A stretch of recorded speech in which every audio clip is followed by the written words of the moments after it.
10 அடி அகலம், ஒரு 25 அடி நீட்டு, ஒரு கூரை வீடு. இதுதாங்க நம்ம பூர்வக்குடிகள் வாழ்ந்த வெப்பமண்டல பிரதேசத்தில் வாழ்ந்த வீடு. எவ்வளவு மழை பெஞ்சாலும் அப்படியே இந்த சரிவில் வழிஞ்சிரும் பாருங்க, அப்படியே வழிஞ்சிரும். பெரும்பாலும் மண் சுவர் தான், சரிங்களா?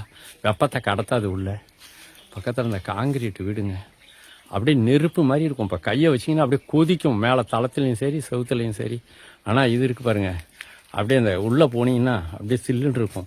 வெயிலில் கூரையை வச்சிங்கன்னா கூட சுடாதுங்க. காங்கிரீட் தாரை சுடுறது மாதிரி கண்டிப்பாக கூரை சுடவே சுடாது. என்ன அர்த்தம்?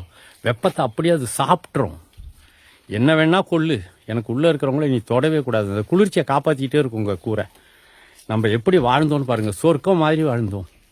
எல்லாத்தையும் இழந்துட்டோம். சும்மா மண்ணாலேயே சுவருங்க. மறுபடி கல் கரைச்சப்ப கொஞ்சமாக வச்சதுங்க. இந்த மண்ணுக்கட்டு நல்லா செய்யும், சேர்த்துக்கட்டு பாருங்கள், சேராலேயே கட்டுனது தான். மறுபடி இதெல்லாம் மண்ணாலேயே கட்டின வீடு தான் பாருங்க. அதுக்கப்புறம் மறுபடியும் கொஞ்சம் அறிவு தெரிஞ்சு சம்பாதிக்க ஆரம்பித்து கொஞ்சம் அந்த சிமெண்ட்டை கரைச்சி ஊற்றி பூசுனது, சரிங்களா? வாரி வீசுனது.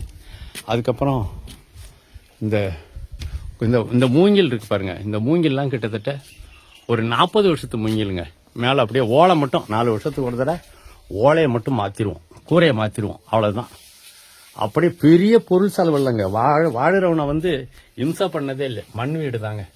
அதுக்கப்புறம் மின்சாரம் வந்த பிறகு மின்சாரம் வாங்கினோம். மின்சாரம் வாங்கி ஒரு 30 வருஷம் இருக்கும். இது நம்முடைய பூர்வ குடிகள் வாழ்ந்த வீடு. பாருங்க, ஒத்த படையாக இருந்தாலும் வெறும் மண்ணாலேயே கட்டினது தான், மண் சுவர் தான். ஏதாவது என்ன சொல்ல வரேன்னா, இந்த வீடு நம்முடைய முன்னோர்கள் எவ்வளவு பாதுகாப்பாக வாழ்ந்தாங்க. லட்சம் லட்சமாக கோடி கோடியாக செலவு பண்ணி காங்கிரீட் வீடு கட்டுறோம். உள்ள ஃபேன் இல்லாமல் இருக்க முடியல, ஏசி இல்லாமல் இருக்க முடியல. கூரை வீட்டுக்குள்ளே அவ்வளவு குளிர்ச்சியாக இருக்குது கோடையில். எவ்வளவு பெரிய அறிவோடு நம்ம வாழ்ந்தோம் அப்படிங்கிறத நினச்சி பாருங்கள். வெறும் மண்ணுங்க. மண் வெப்பத்தை உள்ளே வாங்காதுங்க. சிமெண்ட்டு சுவர் இருக்குது பாருங்கள், வெப்பத்தை சூடும். அப்படியே உள்ளே இந்த வீட்டு உள்ள கோடை காலத்தில் அப்படியே ஜில்லுன்னு இருக்கும். மழை காலத்தில் அப்படியே இந்த ஓலையெல்லாம் நனைஞ்சி உள்ள மக்கள் வாடுற பாதுகாப்பான சூழல். தமிழ்நாடு முழுவதும் இருக்கிற காங்கிரீட் வீடுகள் இருக்குது பாருங்க, மாநகரங்களில்.